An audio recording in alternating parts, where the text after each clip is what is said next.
শোনো শোনো, আমরা সব অনাথ হয়ে গেলাম। মহারাজ শ্রীকৃষ্ণ আর বলরাম মারা গেছেন।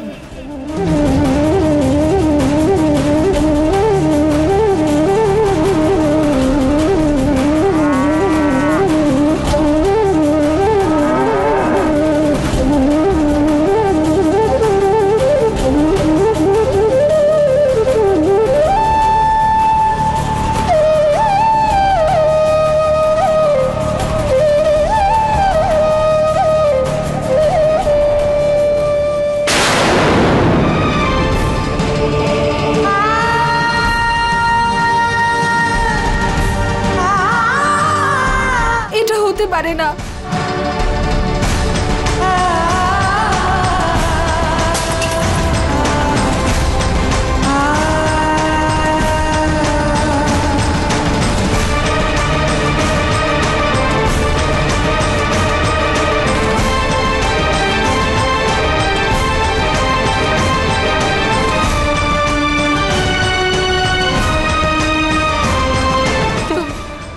তোমরা সবাই চুপ কেন? কেউ কিছু বলছে না কেন? আপনারা চুপ করে আছেন কেন? বলো কিছু। তোমরা কেউ কিছু বলছো না কেন? কেন কিছু বলছো না কেউ? কেন চুপ করে আছো সবাই? আপনি কিছু বলছেন না কেন সেনাপতি? এটা সত্যি নয় যে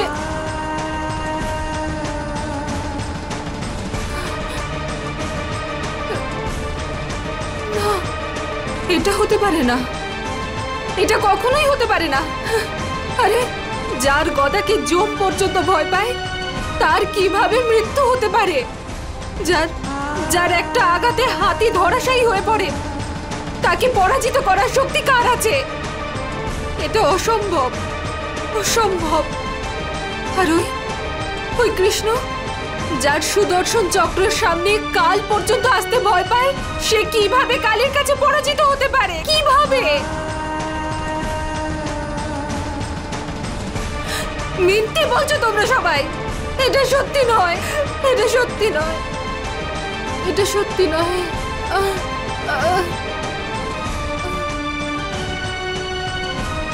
এটা সত্যি নয়।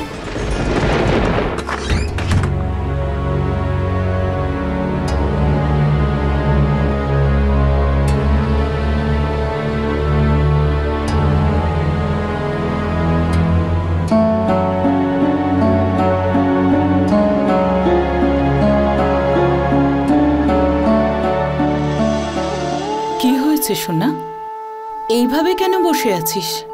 মা, একটা কথা বলবো তোমায়। হ্যাঁ বল। এমনটা নয় তো আমার ব্যথা নিজে থেকেই কমে গেছে? এর সাথে শ্রীকৃষ্ণ আর তার আশীর্বাদের কোনো সম্পর্ক নেই? এরকম কেন বলছিস সোনা? এত বছরের তোর কষ্ট এক মুহূর্তে কমে যেতে পারে নাকি? এটা তো ভগবান শ্রীকৃষ্ণের আশীর্বাদ সোনা। উনি খুবই বলবান, যা ইচ্ছে তাই করতে পারেন। উনি যদি ভগবানই হন তাহলে নিজেকে কেন আগুনে পোড়ার হাত থেকে রক্ষা করতে পারলো না? আমি ঠিক বুঝলাম না। মা, যখন তুমি বনে গেছিলে তখন পিছন থেকে একটা শব্দ শুনতে পাই যে তোমার কৃষ্ণ আর তার জ্যেষ্ঠ বলরাম দুজনেই আগুনে পুড়ে মারা যায়। একটা কথা বলছি, এটা কখনোই বলবি না। আমার শ্রীকৃষ্ণ, শ্রীকৃষ্ণ আমার বা অন্য কারো নয়, উনি সবার, আর সবাই ওনার। আর দ্বিতীয়ত, ভগবান শ্রীকৃষ্ণ আর বলরামের কিচ্ছু হতে পারে না। কিন্তু সৃষ্টির সবাই বলছে ওনারা মারা গেছেন, শুধু তুমি একা বললে কি হবে? আমোদ সোনা, আমি তোকে শ্রীকৃষ্ণের ছোটবেলার একটা গল্প বলছি। খুব ছোট ছিলেন তিনি। কালিয়া নাগের সংহার করার পর গোকুল বনেই শুয়ে পড়েছিলেন। তখন বনে আগুন লেগে গিয়েছিল, এমন আগুন যাতে সামান্য মানুষ বাঁচতে পারে না। ছোট্ট গোপাল সেই আগুনকে গিলেই ফেললেন। ভগবান শ্রীকৃষ্ণকে আগুনে পোড়াবে কি? উনি তো নারায়ণের অবতার। ভক্ত প্রহ্লাদকে যখন আগুন থেকে বাঁচাতে পারেন, তাহলে নিজেকে নয় কেন? অগ্নি তিনি, জলও তিনি, জীবনও তিনি, মৃত্যুও তিনি। উনি তো পরম ঈশ্বর। ওনার সাথে চোখে চোখ রাখার সাহস স্বয়ং অগ্নিরও নেই। ওনাকে সে কি করে কষ্ট দেবে?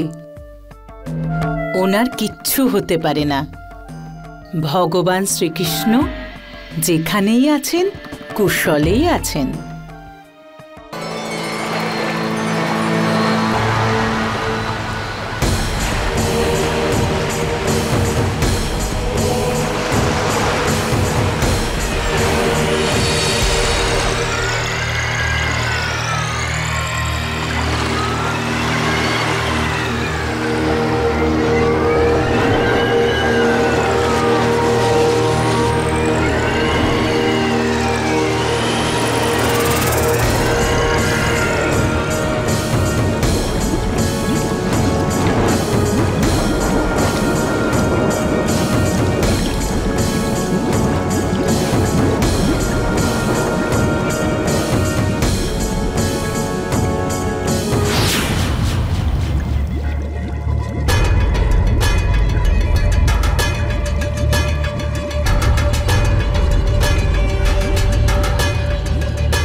কৃষ্ণ, কি এসব?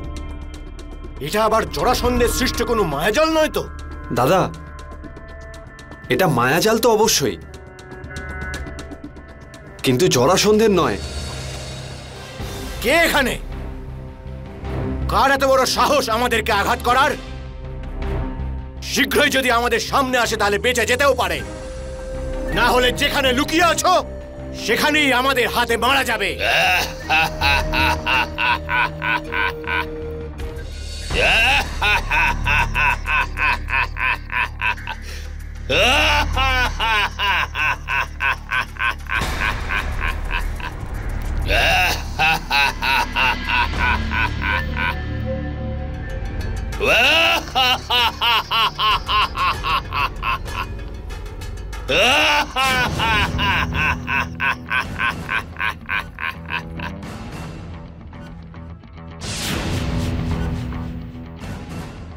মারবে, আমাকে মারবে?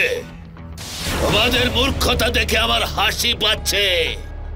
এই গোপনন্দন, তোমাদের সমস্ত পরিজনকে স্মরণ করে নাও। আর কোন অন্তিম ইচ্ছা থাকলে বলো, কারণ এখন মৃত্যু তো তোমাদের নিশ্চিত। এ অসুর, কথা তখনই বড় বড় বলা উচিত যখন সেটা কাজে করে দেখাতে পারবি, না হলে কিন্তু লজ্জায় পড়ে যাবি। কে তুই? মৃত্যুর কোনো পরিচয় নেই, কিন্তু তোমাদের সন্তুষ্টির জন্য আমার নাম বলছি। আমি হলাম মৎস্যাসুর। তোমাদের কাল, বহুকাল ধরে এই সময়ের অপেক্ষা করছিলাম। পঞ্চজন্যের নাম স্মরণ আছে তো কৃষ্ণ? তুমি তাকে মেরেছিলে না? আমি ওই পঞ্চজন্যের ভাই। তোমাদের দুই ভাইকে মেরে আমি আমার ভাইয়ের মৃত্যুর প্রতিশোধ নেব। কৃষ্ণ, পঞ্চজন্যের বোধহয় নরকে একা ভালো লাগছে না। ওর ভাইকে ওর কাছে পাঠিয়ে দেওয়ার শুভ কার্য আমি আমার নিজের হাতে করব।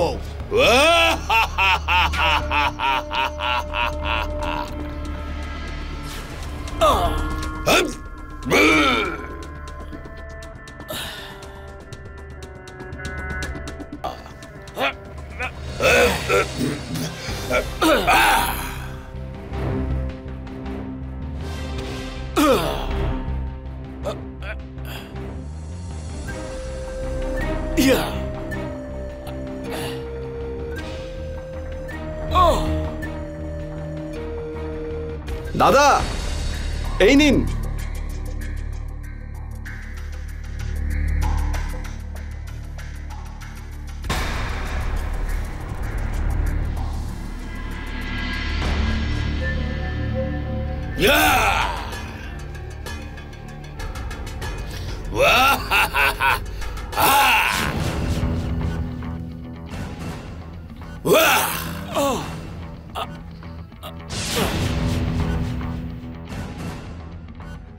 মৎস্যাসুর, তোমার ভাইয়ের সাথে আমার কোনো ব্যক্তিগত শত্রুতা ছিল না। ওর কর্মই ছিল ওর মৃত্যুর কারণ। আমি তো শুধুমাত্র ওর মৃত্যুর একটা মাধ্যম।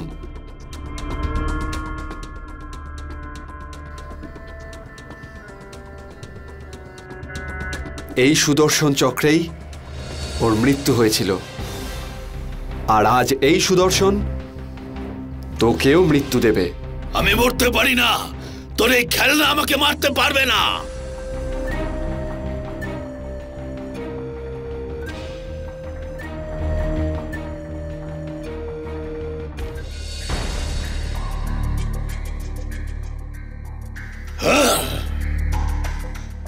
गदा पर रोका ले माया वे शक्ति अपार। गदा के हो गए टुकड़े टुकड़े तो भी दुष्ट न माने हार। वध करने से पहले कल को खेल खिला रहे कृष्ण मुरार।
চলুন দাদা।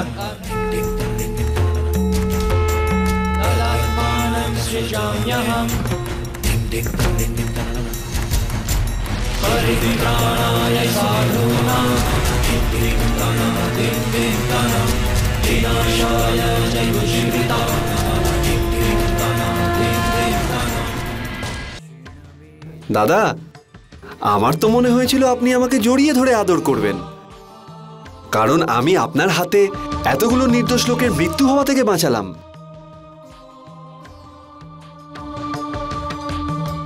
ভালো কাজের তো কোনো মূল্যই নেই এই সংসারে।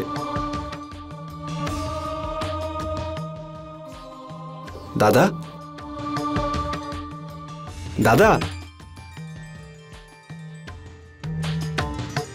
দাদা, যুদ্ধ করার তো আরো সুযোগ আসবে।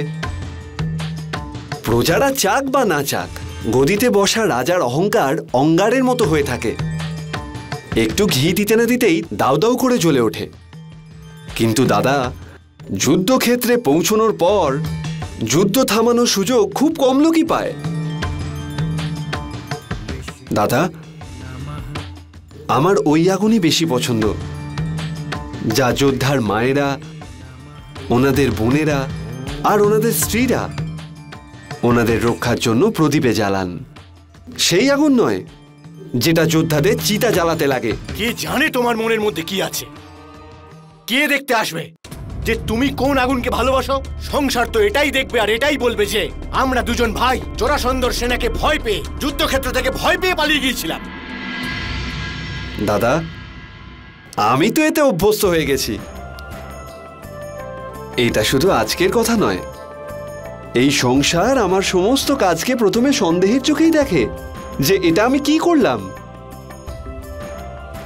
কিন্তু পরে পরে আমার প্রশংসাই করে আর বলে আমি যেটা করেছি ভালোর জন্যই করেছি। আর যারা আমাকে বুঝতে পারবে না তারা ভবিষ্যতে এটাই বলবে। আর রইল জরাসন্ধের কথা, তো দাদা, জরাসন্ধের সঙ্গে যুদ্ধ পরেও করা যাবে, আর সঠিক সময় এলে ওর সংহার অবশ্যই হবে। আর তখন এই সংসার আমাদের জয়গান গাইবে।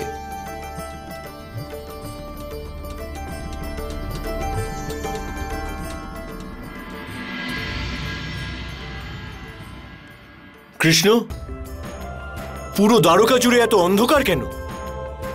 মনে হচ্ছে গোটা দ্বারকা জুড়ে কোনো শোক পালন চলছে। হ্যাঁ দাদা।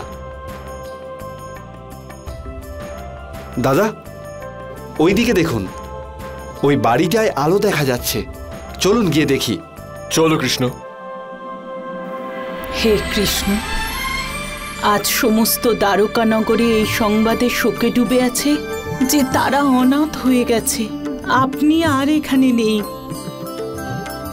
এই কেমন বিদ্বান রেখেছেন আপনি আপনার নগরীতে, যারা এটাই জানে না যে আপনি কখনো জন্মাননি, তাহলে মৃত্যু হবে কি করে? আপনি যখন আসেননি তাহলে এই সংসার থেকে যাবেন কি করে? আপনি তো এই সৃষ্টি নির্মাণের সময় থেকেই এখানে আছেন, সবার মনে আছেন, আত্মাতে আছেন। যিনি জীবন দিয়েছেন তার মৃত্যু, তাকে মৃত্যু দেওয়ার শক্তি কার কাছে আছে ভগবান? আপনি ফিরে আসুন কৃষ্ণ, আপনার দ্বারকাতে ফিরে আসুন।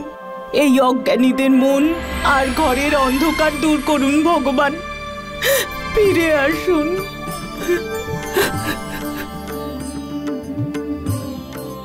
চলো কৃষ্ণ, দ্বারকা জুড়ে এই অন্ধকার ভালো লাগছে না। হ্যাঁ দাদা।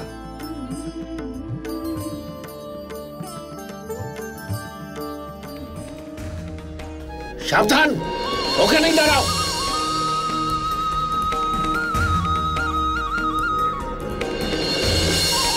মহারাজ বলরাম, দ্বারকাপতি কৃষ্ণ, আপনারা জীবিত? ক্ষমা করবেন মহারাজ। আরে এসো, দেখো, মহারাজ বলরাম জীবিত, দ্বারকাপতি কৃষ্ণ জীবিত। মহারাজ বলরামের জয়, দ্বারকাপতি কৃষ্ণের জয়, মহারাজ বলরামের জয়, দ্বারকাপতি কৃষ্ণের জয়।